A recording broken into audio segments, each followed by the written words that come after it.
Hello, everybody, and welcome to Aftermath UFC 299. Hi. Hello. You'll have to forgive me if I yawn at any point in this. A little fluff in there, almost. You'll have to forgive me if I yawn at all because I've been fighting yawning all day, even since I woke up. Last week was rather a long week, wasn't it? It was a good week, but it was a long week. We had 3 nights of combat sports, which we can talk to you about. 4 nights. Yeah, but 2 in 1. 2 in 1. Yeah, got a 2-for-1 on the Friday. So of course PFL on Thursday, which was a great event, and one of the main reasons why I'm like Grandpa Simpson. I feel like I could Grandpa Simpson at any point in the. And then we had Ares on Friday night, which was an 8-fight card in a TV studio. Yeah. It was very cool. Well, first of all, it was nice just to kind of be there and sit and watch and not have to do anything. But the fights were very good as well, especially the main event, Louis Lee Scott, Damarte Pena, for the bantamweight belt, right? Yeah. Man, 5 rounds. It was just a masterclass of martial arts. If you've not watched it, you've got Fight Pass. Get on there and watch it because, I mean, Damarte Pena is a very experienced fighter, isn't he? And he started out really well, but then Louis Lee Scott from the end of the second round with that spinning elbow, end of the second, from that point onwards, he just kind of slowly took over, and it was very, I always speak highly of Corey Sandhagen. It was very Sandhagen-esque the way that he was switching his stance to cut angles off for him.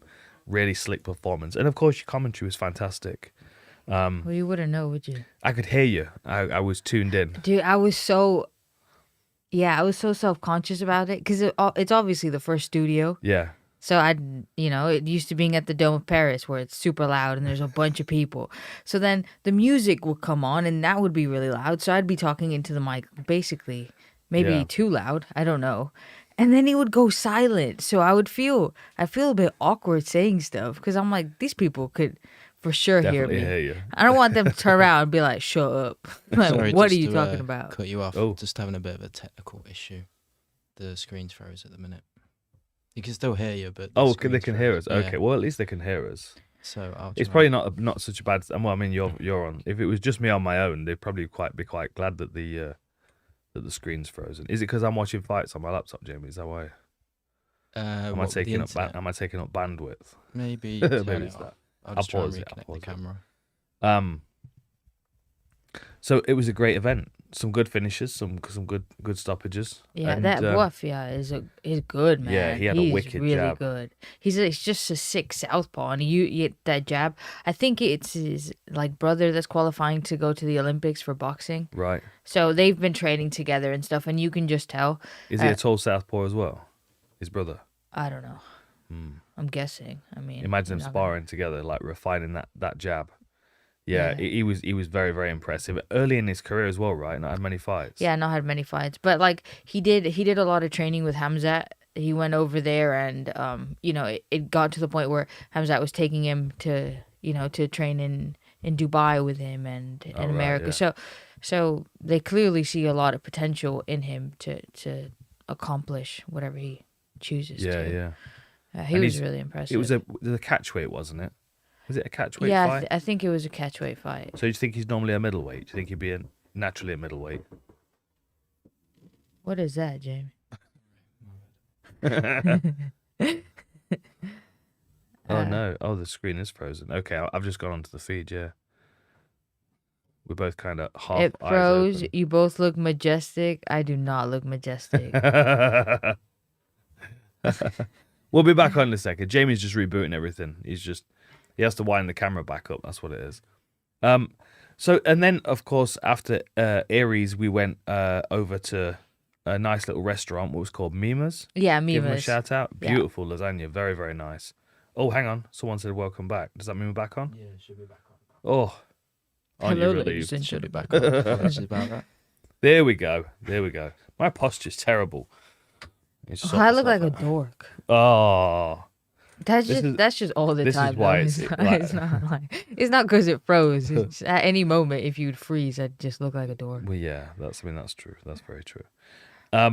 Okay, and then Ngannou, yeah. oh my goodness. So we didn't watch. Well, I caught a couple of bits of the undercard. I've not had a chance to go back and watch the rest of the undercard, but I had literally just come off a TalkSport interview with Adam Cattrall, and I was like, they were just about to walk out, and I was like, yep, Ngannou's going to do it. He's going to do it however he likes. He's going to take it to a decision and box his face off and blah, blah, blah. And I was like, I was so hyped up from the Aries fights and so excited for Ngannou. I was like, I went all in on him. I'm like, life savings on red, go. And then obviously like 30 seconds. Well, pretty much as soon as it started, we kind of looked at each other and we were like, oh no. He was just like parrying that like way forward. He didn't fight Fury like that. No, he didn't. But the thing is, he didn't fight Fury like that, not because it was a decision, but because he was being cautious with his energy, I think. Yeah, this time he was like, I got a gas tank and stuff. Yeah. Like we did talk about it a bit, didn't we? Like he might be a bit too comfortable now. He knows he's done 10 rounds, and he might start opening up, and that's where AJ just looked super sharp, very technical, kind of mean. Dude, that was surgical. I liked it. He just went in, dab, no emotion, just straight stared at the camera, straight. And it wasn't like a stare, like a mean stare. He wasn't like mean mugging the camera. He was just staring, just cold. like. Yeah, sociopathic, cold. Yeah. After he didn't even celebrate. It was a like very matter very of impressive. fact. Yeah. Like this performance is matter of fact. And he even said that in his interview. I heard a soundbite today, and he was like, "I'm not even separating. I'm not even gonna celebrate. I'm just gonna, roll on to the next one." It was like, I don't know. His mindset seems to be just rock solid, which was really my biggest question coming in. You know what I mean? It was like, okay, like how is he going to be dealing with the pressure when he wakes up on fight day? Because I was trying to put myself in his shoes, and then I'm thinking to myself, and then how would he feel in the first round if he gets caught with a shot and he feels that like Ngannou's got a lot of power, or he clinches with him and he feels strong? Like, where's his confidence at? But that version of him was just like now I'm like, okay, whoever wins out of Fury and Usyk, I'm interested to see, even if, because obviously Ngannou, AJ's lost to Usyk a couple of times, so like you go, well, do you really want to see that fight again? But this is a different version of him. I feel like this is like, too. Yeah. And he gave Joby a shout out, which was cool because Joby's the best. Yeah. Yeah. It was like I would have been interested to see, and obviously we can never do this. I would have been interested to see. Someone's asked who I've got out of AJ and Fury. You know what? If you'd have asked me before that fight, I would have said, "Hang on, has the screen gone again?" Yeah, it's gone again. One sec. Jamie, you had one job. Stop putting thumbs up. It makes people mad. What was I going to say? AJ. So, if you'd have asked me up until that point, and I know, obviously, you can't. So, he's not really proved a great deal by beating Ngannou because Ngannou's not really a boxer, but it was just the kind of the calmness and the presence that he had. Like, that's a version that I would be far more comfortable picking against Fury. It was a bit like almost a robot. Yeah, I still feel like Usyk, because like the thing is, like Fury's big and awkward and clever, and that's why he can potentially like be really difficult for Usyk to deal with. But Usyk is like he is smaller than AJ, of course, but he's not like a lot smaller by comparison. Yeah. Like, because Fury's kind of an awkward size, whereas AJ is just like big, and he's a big strong athlete. You know what I mean? Yeah. Like Usyk's a big strong athlete. He's just not quite as big, but I feel like it's not quite as problematic for him, the style of AJ compared to the. So I don't know. I feel like they could all beat one another. I feel like AJ. Oh, we're back. I feel like AJ will do better against Fury than Usyk will, but I feel like AJ would struggle more against Usyk than he would against Fury. Does that make sense? That makes sense. I just feel like because he's kind of the athlete that's got the size, and Fury's not really an athlete, but he's tricky and clever, and he's massive and awkward. And then you've got Usyk, who's kind of undersized, but he's a good athlete and he's tricky and clever. You know what I mean? Yeah. And yeah. Fury looks like Despicable Me. That's when I see Fury, I see Despicable Yeah. Me. What's his name? Gru, I think. Gru? Yeah. Yeah. And then Usyk he just looks like he's mental. Yeah. So what do you reckon Ngannou should come back to MMA now then? You want to see him back in the MMA gloves? Yeah, I think so. Yeah. I think we need to see him back in MMA gloves. Yeah, I think For so. sure. I want to see him fight Renan Ferreira. That would Although be I sick. think Ferreira's like 8 foot tall. yeah, he's very, very dangerous. And He's very fast. quick as well. And John Jones thinks he would beat Ngannou. Although that might just be, John Jones trash talking. Well, he only said it to you, so I don't know how that is trash. Yeah, but like kind of like what's he gonna say? Like, do you like would he say, "Oh no, I still think Ngannou beats him"? Because like the thing is, Renan Ferreira's far more kind of John Jones kind of like movement. Okay. Do you know what I mean? So it's Yeah. like Jones can see the way that Renan Ferreira beats Ngannou because that's the way that John Jones would beat Ngannou. Yeah. That makes sense. That makes sense. Yeah. What? So anyway, I didn't watch the rest of the fights on that. Oh, hang on, we froze again. You guys were happy. It's the thumbs up. It's when people do thumbs up, it's freezing. Is that right? What do you mean? So maybe if I thumbs up it, it'll unfreeze. Hang on, Charlie said what? Charlie Crow. Thoughts on DJ saying Joshua would be... DJ's in Demetrius Johnson. Joshua would beat Ngannou in MMA. I mean, but like... The thumbs up bubble is your problem. Is that right? Who's pressing the... Jamie, are you pressing thumbs up bubble? We're going to have a fight in here and you're not going to be able to see it because the stream's down. Oh, we're back. Yeah. We're back. Put on makeup for this. Keeps freezing. I'm going to get angry. Okay. No, let's not get to Benoit Saint-Denis just yet. Because what? No, hang on, Charlie. We've not dealt with Charlie's yes, question. Charlie. So Charlie's question was, it was, would Joshua beat Ngannou in MMA? I'm not saying he couldn't cross over to mixed martial arts, but there would be a lot to learn. There would be a lot for him to learn before he would be competitive. Like, I imagine him taking a low kick from Ngannou. Do you know what I mean? Like, I don't know. I'm not saying he couldn't do it because I think if he put his mind to it and he dedicated the time, then he could. But now, take him and put some MMA gloves on and fight Ngannou, no chance. Because Ngannou's yeah, but then Demetrius Johnson said that. I'm disappointed in him. Okay, yeah, no, Sean, yeah, I think you're right. He is saying it for clicks. No one wants to watch him power washing his drive. That's what it is. He has to say something a bit more interesting. It is not me. I don't even know how to do that bubble thumbs up. Okay, it's clearly Jamie. Because blaming Jamie there's again, no mate. way Dan knows how to do that either. I don't know how to do it. Exactly. I'm even surprised I was able to get the feed up on my MacBook. No, I wouldn't sabotage. It's You wouldn't it's say definitely someone in the chat. He wouldn't dare because V would kick him in the head. And if you do it again, then the feed goes down. You don't see V kick him in the head. So that's a lose-lose situation for everybody.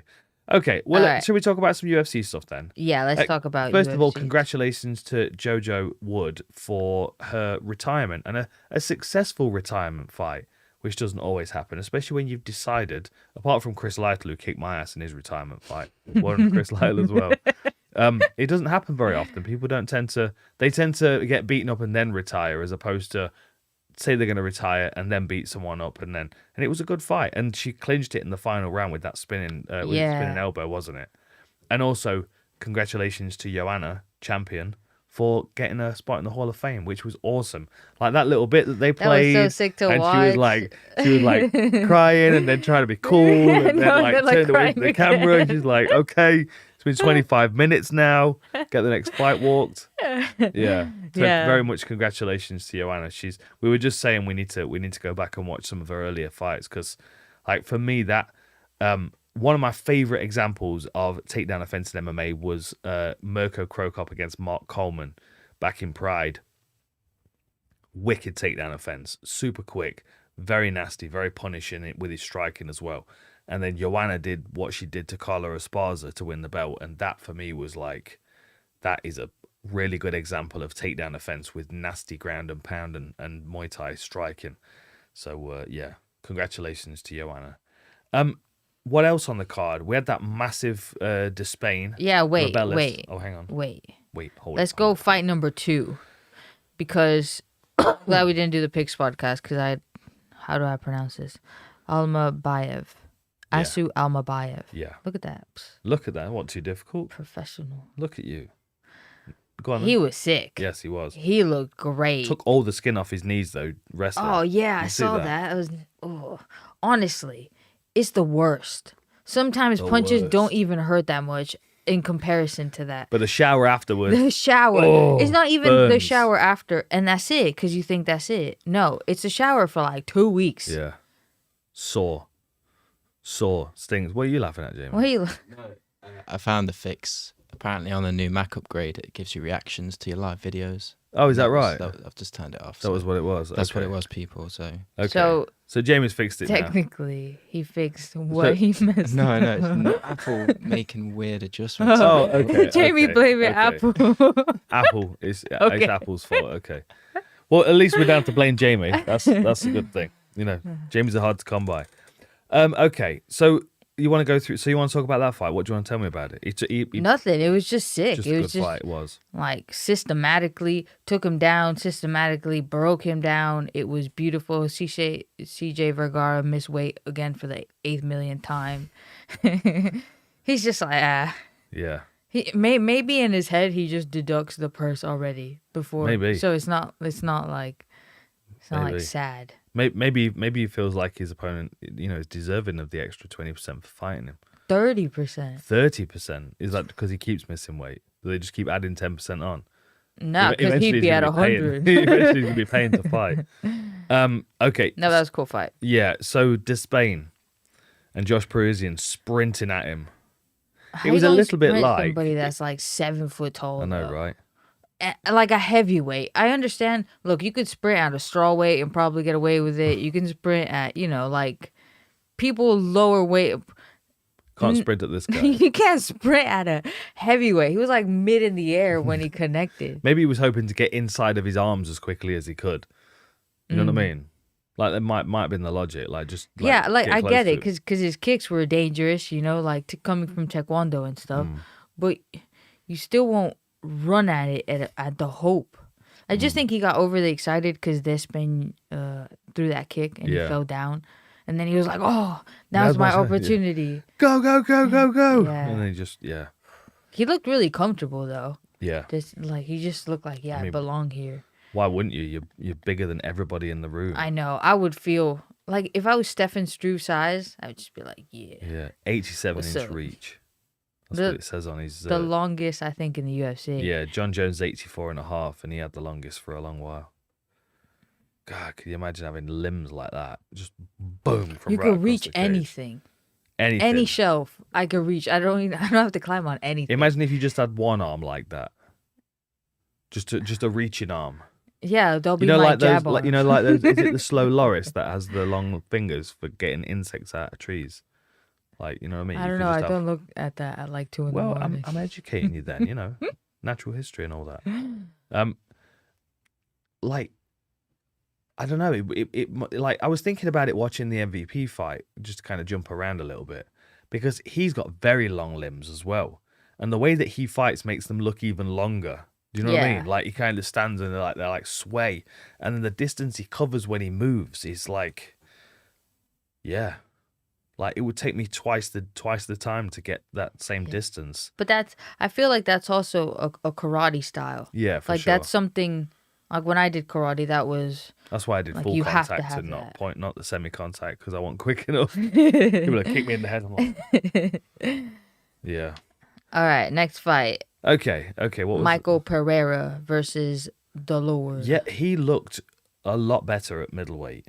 Yeah. I mean, I don't know how he ever made welterweight. Looking at him as a middleweight, he looked really strong. He looked very healthy. And Oleksiejczuk, even when he was a light heavyweight, it was quite obvious he wasn't big enough for light heavyweight. Mm-hmm. But he didn't. He just looks like a smaller version of himself at light heavyweight. He doesn't look like like Jared Cannonier went from being kind of a soft heavyweight to lift, diet, and now he's muscles and there's no excess weight on him. He just looks like he kind of shrunk himself. Yeah. Do you know what I mean? I He's like agree. lost muscle mass instead of losing body fat. He's not managed the process of dropping the weight class very well. Like, And he then you needs to get the some... biggest guy ever Yeah. in the division. And that was almost like when Santiago Ponzinibbio fought him, coming off like, you know, like a big just injury and stuff. Yeah. It was like, you're going to get one of the biggest guys ever. Was it Ponzinibbio or No, was it Ponzinibbio fought the Leech? Leech when he came Okay. off his Well, it's long same. layout. The two are ginormous. Yeah. Yeah, but that's the thing. Is Two like, of the ginormous in the division. but that's the thing is Pereira came up from welterweight and Oleksiejczuk's come down from light heavyweight. And It looks Oleksiejczuk, the other way around. it does, for sure. Oleksiejczuk looks like he could come down another weight class. He just looks like he lost muscle mass. He didn't like, Yeah. you know, he didn't like reduce his weight properly. Yeah. All right. Next, Philippe Lins Yeah. versus Ion Cutelaba. Cutelaba looked better with his a little bit calmer, a little bit more, you know, not quite as like obviously he showed up at the weigh-ins green, but Oh, you see Dana White was like, yeah. It's kind of funny. Go up and give him a big hug. It's all right. You can burn that t-shirt and buy a new one. Yeah, I don't have much to say about that fight, really. I just kind of like, I don't know, like... well, there was a lot of really good, what do you call it? Like, he utilized calf kicks really well to then set up his takedowns, because then you couldn't stop a takedown because, you know, you don't have much base under you. Yeah. So that was really good. I don't understand why he did that. And like the third round, he just looked like he kind of gassed himself out for that. Yeah. But Kyler Phillips looked good. dude, Kyler Phillips, Dude. I've been saying Kyler Phillips is good for a long time. Saying long time. Long Saying. time. Kyler Phillips. She's been saying Kyler Phillips. long time. Mario Bautista. Corey Sandhagen. I've been saying that they're Been sick saying. for Sick. a long time. Michael Venom Page. Sick. Why Who do you make else? fun of me I'm so not, much? I'm not making fun of him. I'm just making a Well, point. not all of them are sick. No. I'm going to tell you that because I don't enjoy watching all of them. Okay. Okay. You heard it here first. She don't enjoy all of it. Not all of it. Some I'm like, come Yeah. on. Yeah. That is true though. I mean, I'm not going to mention anybody specifically, but like sometimes I do find myself, if I don't feel like either of the fighters has got a plan, I find it really, really quite frustrating to watch. I feel like it's like kind of, and not that I was any good at any kind of Street Fighter or Mortal Kombat games or anything. I was the button masher guy, but like that's what some people's fighting styles look like, and I'm not really saying anybody on this card necessarily. However, when you compare it to Peter Yang, Song Yadong, or O'Malley, Vera, that level of technical striking, you know what I mean? Even Della Maddalena against Gilbert Burns, the way he kind of built his striking into it, not necessarily being very quick, but like specific with what he was doing. It's really, really nice to see it. Kyler Phillips has got a wicked skill set. I thought he looked very, very good. So here's my question. Go on then. Joe Rogan loves back kicks. How come he wasn't even reactive to all the back kicks Kyler Phillips threw? They were clean. Because Joe Rogan's got a really, really good back kick. So unless it's a super duper perfect, decimates their ribcage back kick, he's not excited anymore. Yeah. He has got a really good back kick. He does have a really good back kick. He used to come actually. in. So on the evening sessions at 10th Planet back in the day, when Legends existed on La Brea between Hollywood and Sunset, it was like we had these evening sessions. They started at, I think it was 7:30, and we just kind of get on the mat and gather, and you know, but 8 to like 9:30 was when it was cooking in there, and there was like 50, 60 people on the mat, and like the last sort of 45 minutes where it was predominantly just rolling, and it was just like it was just gross in there, steamed up, sweaty, gross, you know, and Rogan would show up like just before everyone started to roll. And he'd just kind of like stretch and, you know, and then he'd just like on the other side of the gym, he'd just be kicking these bags. Like the gym felt like it was shaking. He's got this ability to like tuck up and twist and generate power. I mean, like you do with your back kick. You know what I mean? mine's not as good as Joe Rogan's. But it's you've got a very, very good back. Gotta kick. be honest. Joe Rogan's he's like no fat on the bone. Yeah, exactly. You know what I mean? It's It's just like it's clean. super quick, and the thing is as well, he's hitting a tie bag, which is like what, a foot across. So if you're even slightly off on that, you don't get a very good connection, and he was on the money every time. Yeah, no, it is. He is pretty sick. Yeah, we did watch some good back kick finishes the other day, didn't we? Dave Loiseau against Chainsaw Charles McCarthy. Oh, that was cool. That was bad. That was. Yeah, you can feel it when you see it land. Mateusz Gamrot Versus RDA. I'll be honest. I mean, I would love to see Gamrot against Lazy King. I think that would be a wicked grappling match. Yeah. Gamrot's grappling is wicked, isn't it? It's very, very slick. I would love to see him. I mean, I feel like he's going to need to just develop his striking a little bit more for the very top of this division. Like, he needs to be just a little bit more dangerous on his feet, so his level change is not as easy to predict. But do you think it's just like a confidence thing though? Because like I felt towards later on, towards the end, once he got RDA's timing for the takedown, based on the way he moved, he just kind of changed that to pulling him onto a jab. And that was really nice that he was using it. He kept like pulling, and it looked like the same sort of setup movement that he does for those really low single and like takedowns. He just looks like he did it, but then instead of going down, he chose to jab. It's just more. That looked good. Yeah, I don't know. I just sometimes feel like, especially when someone's putting him under pressure. You know what I mean? I feel like sometimes he's got a very, very quick level change. He's very good at disappearing onto the legs, the ankles and stuff. But I don't know. I always like to see a fighter that can just kind of tuck up, stand their ground a little bit more. You know what I mean? Hang on a minute. Where'd it go? Where'd it go? Something about a frog on here. There's a frog. No, flying frog of death. Did he just call MVP a button masher? Lol. You're not listening, my friend. I was saying that there are certain fighters out there that are like button mashers. Of course, MVP is not one of them. He's not one of them. He looked very good. Yeah, we gotta go in order. All right. There has to be a structure to this before people comment. This is the worst podcast I've ever seen in my life.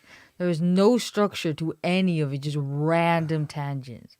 So, I'm taking you've watched the channel, feedback. right? I mean, you've seen a couple of the episodes of War Rooms. Like, there is very, very little structure. Yeah, but then you're talking about one fight. Here we're talking about like 8,000 that happened last week. I need to... It's all fighting. Just put them all in a blender and see what we get on the end of it. I like a tangent. Go on then. What? So go on. No, that's it. We're moving on. Oh, okay. We can move on now, can we? But only to the next fight, which is Maycee Barber against Katlyn Cerminara. Yes. Okay. Cerminara. Yeah. I was waiting for DC to call her carbonara. I just felt like I know you said that, or marinara. He's gonna call her a pasta sauce name at one point. Yeah. What did you think to that? I wish Katlyn would go to 135 and just get jacked. Do you think she has the body type to though? Like, do you think? No, she could? If she decided, like Maycee Barber, if she decided to be a middleweight, like, you know what I mean, it'd take her about 2 weeks to be like hench at that. You know what I mean? Yeah. But yeah, like, she has a more giving body to like get strong. Yeah. And Chikagian has like a longer body. She's not Chikagian. Oh. Okay. Cerminara. Cerminara. Cerminara? Which one was it? No, I feel like I would say, yeah, that's right. Yeah, Cerminara. Cerminara. Okay. Yeah. Like, she's technical. She's got good boxing. She's got good footwork. I felt like she was technically better, but Maycee just like went for it more. She was like, you ain't having nothing. Yeah. Just beat her up, roughed her up. Yeah. Because I felt watching that in the second round, I'm like, oh, cool. Like, she did. And maybe because she was training for the ADCC, she kind of wanted to like showcase her grappling. She was probably getting a load of submissions, but Maycee just has that type of style that... Yeah, she's a bully. Yeah, for sure. And she fights you like a bully, and you can't always like technique a bully. Yeah. You got to set traps to them. And she's got a like good hustle as well. Yeah, she has a really good hustle. Yeah, she never stops. What else? Do you want to move on? Any more Yeah. about that? Okay. Oh, unless you want to say something. No. Okay. Okay. Right before this fight, Curtis. What? No, you're setting the structure. I'm not. I'm just here for the ride. Okay, Curtis Blaydes, Jailton Almeida. Did I not say, watch Curtis Blaydes pull an Anderson, be like, there's levels, there's levels. You did, yeah, you did. What I did really enjoy was, in case you wanted to say you did it, so I needed to beat you to it. what I did like was that straight away in the post-fight interview, Curtis Blaydes explained exactly what he'd seen in his research and why he did it. He's like, Yeah. he shoots his head to the inside, so I stuffed his head, got my stomach on top of it, and then I knew he couldn't go anywhere, couldn't posture up. I thought he was really good. So, And what did you think about what Dean Thomas said about you not inflicting any damage? Something about my fighters need to inflict damage. yeah, I mean, I like that point. Like, I mean, I say this to you a lot, don't I? Like, you can dominate a round with wrestling and grappling and keep taking someone down, and you may potentially make them more tired than you are, but you're both going to be tired. And when the fight starts in the next round, you've not invested anything in as far as damage. Like, investing in fatigue is valuable, but investing in damage is always more valuable, given the fact that it's a scoring criteria, Yeah. right? Like we're not measuring who's got the highest heart rate or anything like that. Like, what you need to do is beat the person down, and when you've got so much control in a fight, and this happens often as well. We'll see someone who's so dominant with their wrestling, but they're so dominant because they're not letting go to strike. Do you know what I mean? What are you giggling at? Are you reading the chat? People's reaction to Maycee Barber and those shorts, which was all over Instagram as well.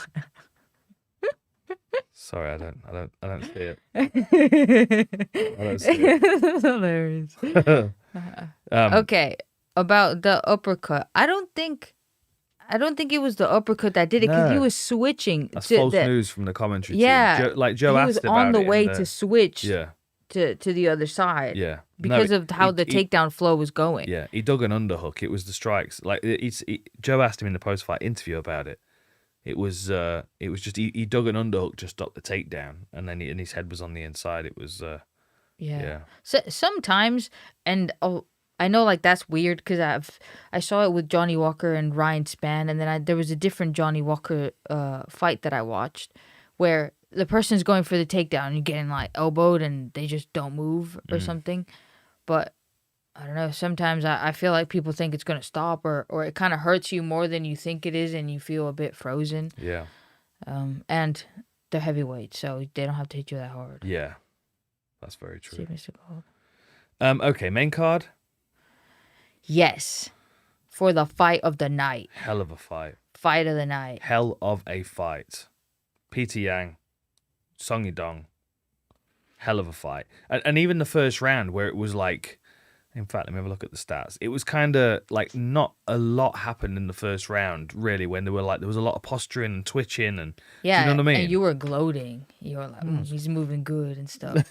And I was like, oh, gloating Peter like I had Yan. responsibility for.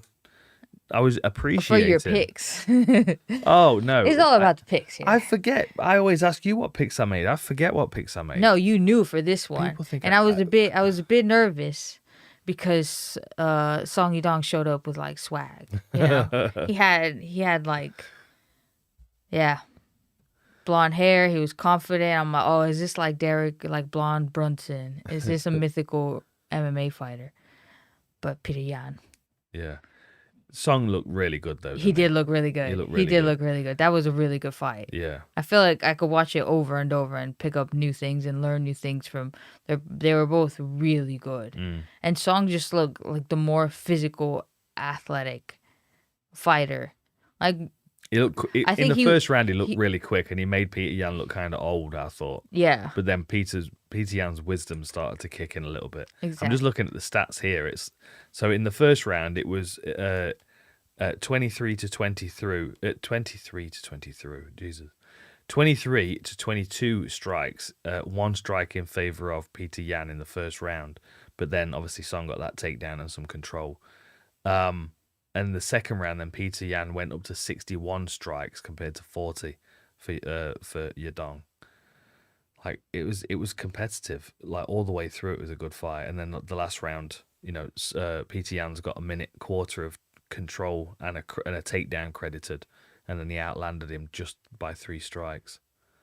Hell of a fight. I've actually only had time to watch all of these once because I was doing the War Room stuff as well for this weekend's main event coming up. So I'm gonna go back and watch these again at some point very soon, probably tomorrow morning. But it was just a good card, and the next one as well, Jack Della Maddalena, he has got really nice striking. And what I like about him as well is that you don't look at him and you don't go, right, well, he's effective because he's quick and because he's, he has good fundamentals and he makes them work. I very much appreciate that because not everybody can be an MVP and be super quick, or you know what I mean? Yeah. Or a Ray Cooper that's got power that can just touch people and switch them off. He never looks like desperate for anything though. Yeah. Like he almost he foresaw the future and he knows that he's gonna get the knockout shot or something. I never see him look, oh, I'm losing this round or I'm losing this. Yeah. Gilbert Burns just broke my heart, man. Oh, when that knee landed, I was like, no. And then the referee kind of kept it going. Because he was winning the fight up until that point. So I'm like, if he survives, then my pick is correct. But I didn't want to see him die for my pick. Yeah. You know? The timing on that knee. That was you nailed that. You got that scramble today. You did that little scramble today at the training where you ran up and over the wall. Yeah, don't tell people. What? Cause what? What if they then expect it? Oh, yeah. Yeah. And then if I do it, it's not as cool because you said I did it. But if it just comes as a surprise, people will be like, oh, yeah. No, I think it's better to show people that you trained it. Because then they're like, oh, okay, she's worked that and she nailed it there. No, yeah, you do that after, though. After you do your little Instagram, oh, this is not coincidence. Sorry, I forgot to video it. I forgot to video it. You'll have to do it again. I'll video it next time. And we'll archive it for when you nail it in a fight. If it'll work again. I did a sit-out once in a fight, in my UFC debut against Ngannou, and I used to drill him all the time, but I just, whatever reason, never used to get him in training. I don't know why, but in this particular one, I don't remember exactly why I was in the position, but I was in turtle, and he was over me, and I just hit this sit-out like I'd done it 1,000 times and nailed it every time, and I remember as I did it, like my corner team, like there was like a gasp from them, like oh, like was that accidental? Did you slip? Yeah. Anyway, I was surprised at Della Maddalena's decision making. Like he looked like he switched it from Basil, whatever. He switched it. He was like, okay, learned my lesson. That's it. Never gonna happen to me again. Yeah. He looked really good, really. And this is one of the fighters that I've been interested in seeing because Laura Sanko has been, because she saw him from the Dana White Contender Series. So that's cool because she's seen fighters kind of from there go to the UFC. So whenever she really hypes a fighter up, I think, oh, it might be worth following just before they get to the point of popularity. Yeah. And he's won, and then Shavkat's won, and they called each other out. Well, he called Shavkat out. So there's the Joe Rogan picks, there's the Laura Sanko picks, and Laura Sanko. They showed corner against. You know what I mean? Sanko should be in one corner, Rogan should be in the other, and then I have a yeah, but separate they're both Sankos. Oh, are they? Yeah. Oh. Well, then she's being greedy, isn't she? She has to pick one. You could only wear one hat, Laura. Pick a hat. Here's a question from Onat. Okay. Can you comment on Jack Della Madalena's punching technique? It looks like his punches are slow, but they really hurt. Yeah, the thing is, I mean, I've found this a few times with people that were very good with their legs. Sometimes, if the kick doesn't come at the right speed, be it fast or slow, it can catch you. I remember someone that used to have this really kind of slow, laboured kick, and I feel like I would block it and move my arm, and then it would kick me. I'm like, I blocked that kick. That came 15 seconds too late. That's happened to me too. You know what I mean? Yeah. But the thing is with Della Maddalena, it's his placement, it's his ability to move his head and slip and counter. So he's capitalizing on people throwing at him as well. Like it's just good fundamental technique. And the thing is, like, if you took what he does and then you made him faster and hit with a bit more power, he would be incredibly dangerous. And he's still dangerous, but he just lacks a little bit of that sharp snap that, you know, which is why his punches look slightly more laboured than other people's. But I honestly don't think that matters, especially given the fact that he's comfortable fighting at that close range. Like, there are a few fighters that I mean, I don't even think Sean Strickland's pretty quick. I think his punches come at an unusual speed, and that's a lot of the time why he catches people. And I do think there is a value to that. Like, Bruce Lee always used to talk about cadence, and your ability to control your cadence, so you're not always working on the same beat. You know what I mean? You can then kind of slow things down. And like we talk about Chavez and the way that he pops his right hand instead of really powers it. Like, the ability to be able to control that in a fight is a very, very difficult thing to do. And I just think that Della Maddalena has crafted his striking game to be so fundamentally sound that it kind of covers up the fact that he's not as quick as a lot of the people he's fighting. Yeah. You know? I think he's a really interesting one to watch, especially, now you've got this like crop coming through of welterweights, him being one of them, Shavkat, Ian Gary, etc. MVP, you put him in the list. Did you see MVP's response to Ian Gary being critical of his chances? He said that he wouldn't stand a chance against Kevin Holland, and MVP had just the best response. He was like super polite, and he was like, he's entitled to his opinion, etc., etc. And I'm happy for him. He's got his opinion, and I'll look forward to proving him wrong when I knock him out. Love it. Okay. What was I going to look at? UFC rankings. That was one. Next fight. Yes. MVP versus Kevin Holland. Everybody said I was biased. I was. But I was right. Right to be biased. Suck it. Yeah. No, not that. No, it was a good fight. But what I will say, I was happy that I was right about being biased. Because you weren't right much, were you? So. Okay, Gilbert Burns is better than that double shoot off against the face. That was a fight that he was winning, and he made a bad decision, and if he'd have known that you'd have picked him, he wouldn't have made that decision. Oh, and then to have Tate there with like, it broke my heart, man. Yeah. All those elbows. Yeah.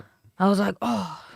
And then I was like, okay, well, stop it. Okay, I don't want to be right that much. Not that much. No, I prefer. Kind of like being right, but not that much. No, not in the safety of the fighters getting hurt. Yeah. Unless I don't like. You're so mean. I'm not mean. So currently, Jack Della Maddalena is ranked number 11, but of course this is Monday, so they'll be updating these tomorrow, won't they? Which means that he'll be creeping up the rankings. I wonder who they'll give him next. Colby Covington would be fun. He's just below Gilbert Burns. Gilbert Burns is at number 4.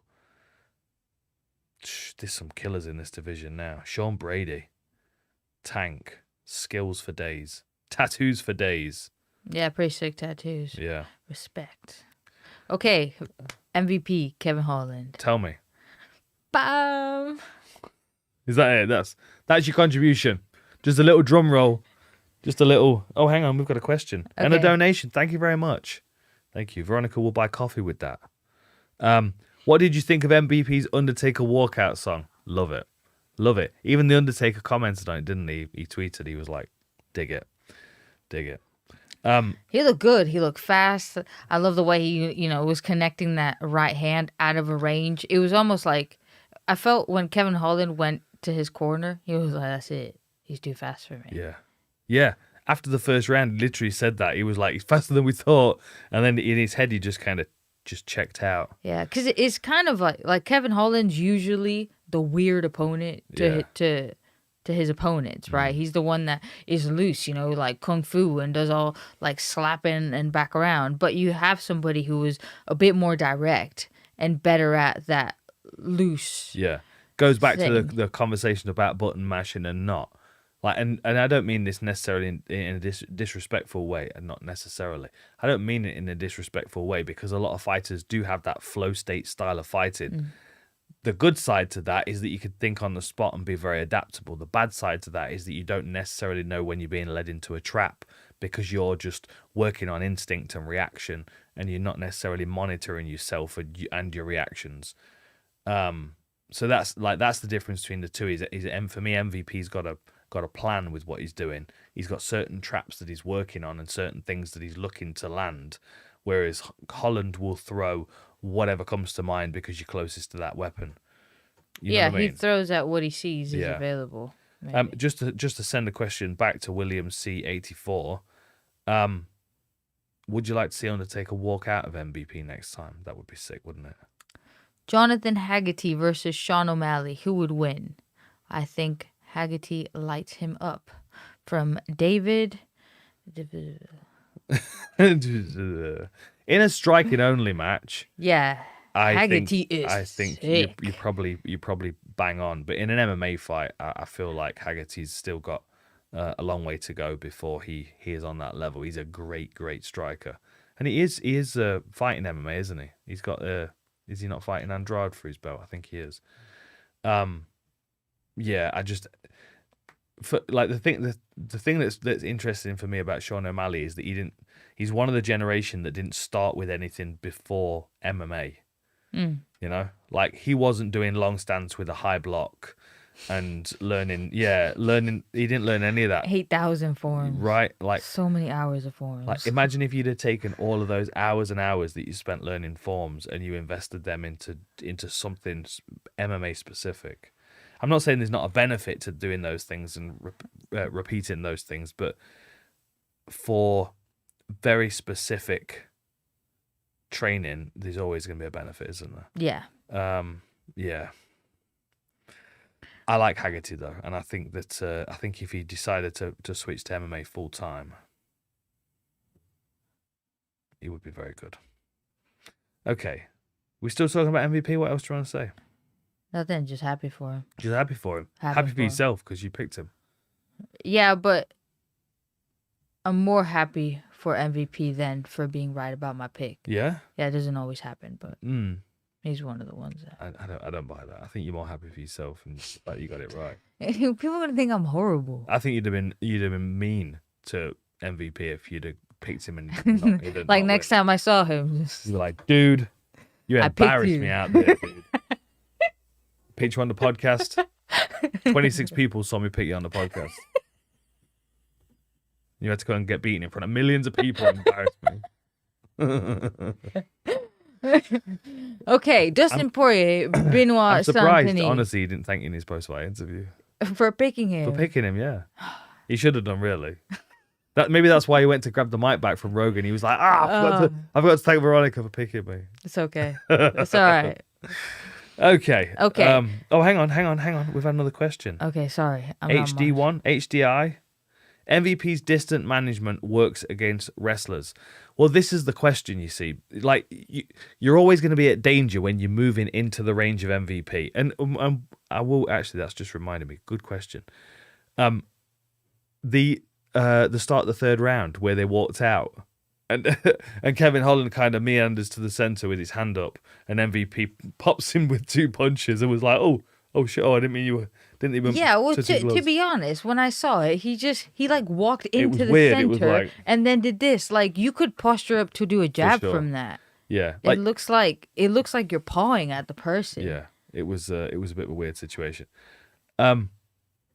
There's no way that you can walk into MVP's range without being in incredible danger. Of course, once you're inside his range, if you're able to take him down, then that's where most people are going to assume that he's going to lose his fights if he does in fact lose some. I do know he's got good takedown defense. I mean, I've watched him spar in his own gym, and I know his coaches have got excellent techniques and takedown defense knowledge. But that is always going to be the question with a striker like MVP. And we'll see at this level. We'll see. The good thing with MVP is that he's had a lot of time to develop his skill set before he stepped into the UFC. Yeah. You know, so kind of like Michael Chandler, he's just stepped in kind of like a very favorable mid-level of the rankings, in my opinion, where he doesn't have to do all the kind of slugging through the prelims, and you know what I mean? It's he's he's done that against potentially a lower, like, because he didn't run into a Sean Brady or a Jack Della Maddalena. You know what I mean? He ran into some very tough guys, but this is a level up, and that's what we're interested in seeing. But I don't underestimate him in any way. I think he's a very, very capable individual. The skills that he's got, of course, applied correctly, can beat anybody in the division. But of course, there's also going to be a Yeah, I think it kind of like depends. Like Alex Pereira, I think he was given good matchups to get to the point where he's at. And I think if you give people good matchups stylistically, even if they're hard matchups, they're good for their style. Yeah. Then I'm sure he can go a long way. Yeah. Yeah, for sure. Yeah. Absolutely. And because he's so marketable, they might give him a good matchup next. Like I thought Kevin Holland was a good matchup because it was similar styles. I just felt MVP was better at that style. Yeah. Yeah. Okay. Dustin Poirier versus Benoit Saint-Denis. On the Picks podcast, I know I picked Saint-Denis, but I also put in the comment that Oh, hang on. This is I changed my pick. This is the because disclaimer. if you show up with staff on your She's face. played the staff card. No, it's not only that. When Look, we like, okay, we shot this right before we went to France, and then we went to France and we're talking to some of the French teams, and they were like, he's had like some struggles with training and stuff, like injuries, and I'm sorry, the first thing I thought was my picks. first thing you thought. Yeah. Yeah. And also like sucks You can't play the staff card. You can totally play it. You can't. The dude had a horn coming out of his head. Should change his name to Hellboy.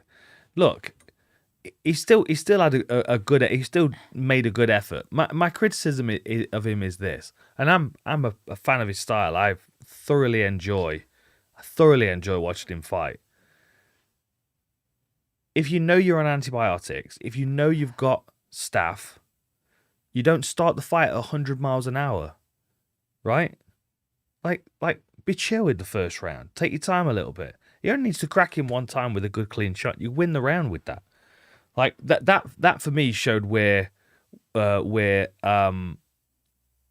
showed me where like Dustin Poirier's wisdom comes into play. Like he was just class start to finish.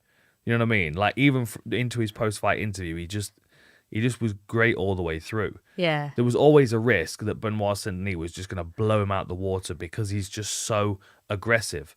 And once he started, he just doesn't seem to be able to go, hang on a minute, let me just stop for a second and take a breather. And if he's not able to manage himself, like I have still had the same concerns about Chimaev. Like had he not finished Kevin Holland, I feel like he would have run out of gas because the pace at which he started was not maintainable. Yeah. Right? So that for me was a good lesson. It kind of checked him for a second and went, hang on. Work on this first, and then you're ready to come back to the table and fight these big top level guys. I understand, but the reason that I picked him was not available for him to use. Like, let's say I pick somebody because they're going to have a good check left hook, and then their hand's broken. Yeah. So then... But work around it. Like, this is the thing. Like, work around it. Like, and... Man, I have fought on antibiotics. You have about 20 seconds of cardio before you feel like death. I know. And you feel like death already. But and weight cutting plus it's horrendous. Okay. Horrendous. So, okay. But with that in mind then, if you then, in fact, you know, because it's not a secret to you that you're on antibiotics. You know you're on antibiotics. So you know that the antibiotics are going to affect you when you're fighting. So you still have a decision to A, put yourself in there or not. And if you do decide to put yourself in there, then you have to manage yourself as an athlete based on the knowledge that you have that you're on antibiotics. Benoit Saint-Denis went like all in on a first round finish. Like there's no way I can fight the distance. And even if he'd have done that, even if he'd have gone, okay, I'm going to go all in on one round, make it the second round. Do you know what I mean? Yeah. You understand? No, like, it was just kind of a reckless way. I do understand. He just... Like, that would have been a reckless way of fighting if he was completely healthy and if he was just... I feel like he almost got like that arm bar at the end that he like turned, but just Dustin had like turned his arm and stuff. Yeah. Yeah. No, I do agree. I do agree that he went, you know, because sometimes it's a bit wishful thinking when you go out there. You kind of go, especially if you know that you're not okay. You go out like Peter Yan or whatever went out with a groin injury in hopes that it was going to win. But it doesn't always happen. Right? But then if you do win, you can go out and be like, oh, I went out with a groin injury and still won and stuff. And if you don't, people are like, oh, you're just making excuses. Yeah. Jawline training. What's that? I have a good jawline, apparently. Oh, well, no. Thank you very much. That's very true. But they said Chad-like, so I don't know what that means. I have a Chad-like jaw. Chad-like. What? Chad Mendes? He's got a good jawline. I don't know. Okay, no, I do people agree. People say so many things on the internet these days that like there was a point where I'm like, I don't know what that means. I should be keeping up with this stuff. And then it got to the stage where I was like, no, I'm just not interested anymore. Like, there's all kinds of different slang terms and stuff that people use on the internet. I'm just... Yeah, I just go on Urban Dictionary. Powerful jawline. There Thanks. you go. Powerful jawline. So I can be like a Rotang. He's like, You're not doing any of that with me in the corner. Okay. It's too stressful. It's already too stressful. Sorry. Okay. No, I promise I'll be smart. Okay. Oh. So main event? Main event. Okay. Sean O'Malley. Dude, those pink shorts look good. They did look good. They look clean. Yeah. Like, he was fulfilling my, like, Kyra Gracie ultimate. Yeah. I don't know how to finish that without it coming across the wrong way, but... You can't. I can't. You should finish it. I should, like, my ultimate Kyra Gracie fantasy, all right? I was about, like, 8 years old, and I saw Kyra Gracie with a pink gi on. Pink gi. And she had, like, You're saying it like they don't all know that photo. Yeah, I know. You all know that. Exactly, like, you all know Gina Carano when she did that, like... I don't know what that was. You got it on your phone. I'm looking at you specifically. You've got it on your phone specific. I know you have. That's like Kyra Gracie push. Like peak level of like hotness, but like awesomeness. Okay, I'm not talking about just doing that. Disgusting for me. I hate it. It makes me angry. But that, you know, she went out, did some sick moves. It was a commercial, like choked the guy out. You know, I was just like, wow. Pinky. Pinky. Get me one. And then I saw O'Malley and I was just like, pink shorts. He's living that Kyra Gracie. Yeah. And if you haven't seen that commercial, just, you're welcome. Yeah. You're welcome. Welcome. And I don't mean this in like a weird way. No, not I weird. mean it in like I'd like to do the same. Yeah. Just not like like I think about Kyra Gracie all the time. Not all the time. Not anymore. Not anymore. It's gone not down all a the bit. time. Not all the what time. are people gonna think about me? I shouldn't do these.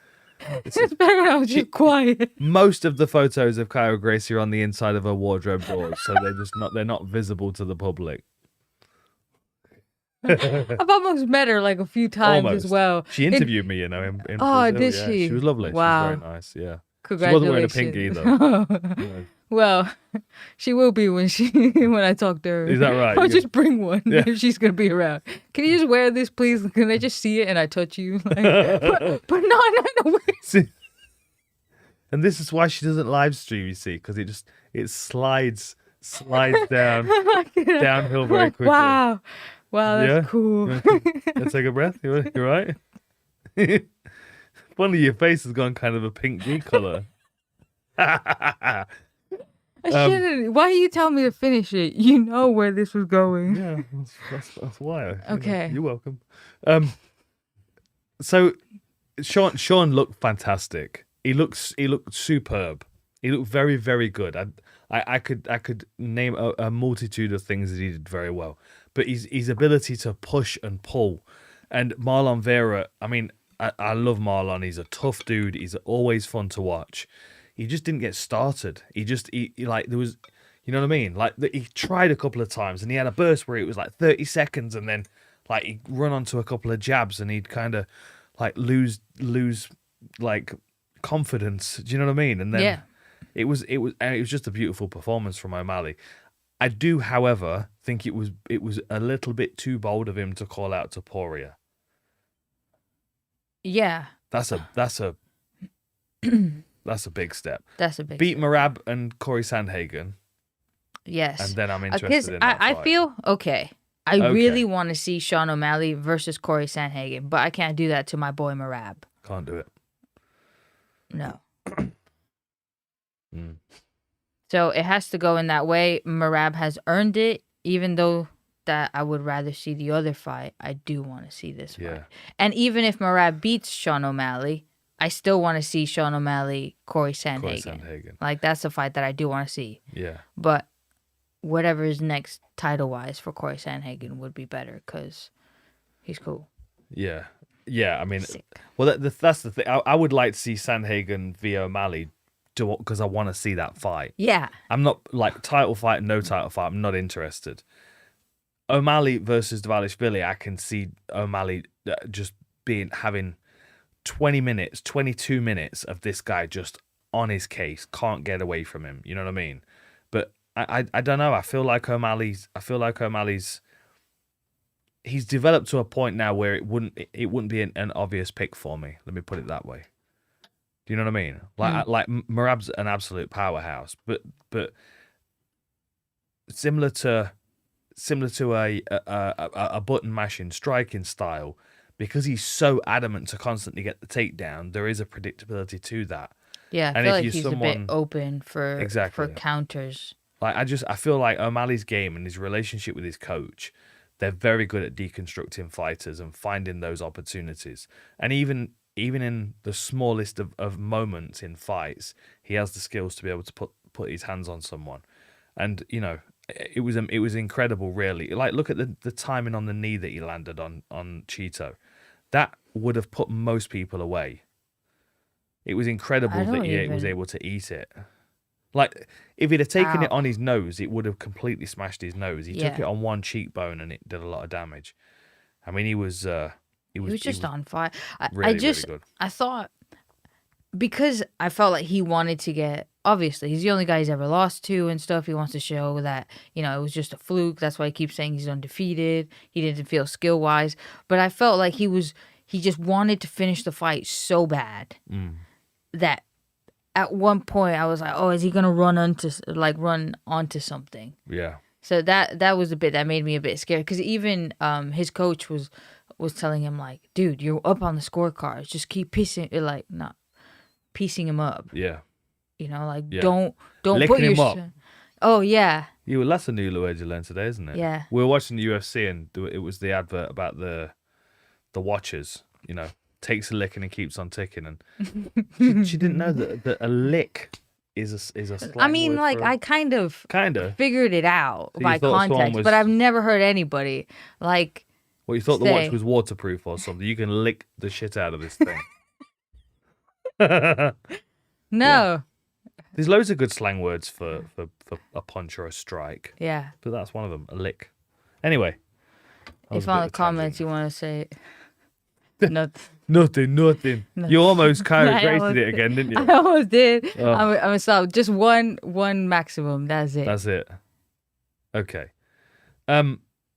Yeah. I thought he managed. Yeah, baby. Look. Hey, look. I'll tell you this, and she won't tell you. I'll tell you. She's got elite level powerlifting scores. People always say, "Oh, maybe you should think about going down to strawweight and just blah blah blah blah blah." She's the strongest in her division. Yeah, but I'm also 3 foot tall, so lifting the weights is a little bit cheating for me. Come on, baby. Your people built those far. pyramids. That's why you're so strong. You know what I mean? They got that Aztec blood. I'm telling you. You can't say that. You are a little bit European, but you're also a little bit South American, right? What do you mean a little? I am South American. There you go. Exactly. That's what I'm saying. Your people built those cool pyramids. Okay. Yeah. I don't think I've seen like. You need to watch Apocalypto. You need to embrace that stuff. Okay. I'm gonna get you a feather headdress. You're gonna honestly. I would be if I was born in one of those South American countries that had any kind of Incan or Aztec vibe to it, any kind of relationship to that culture, I would be fully involved in it.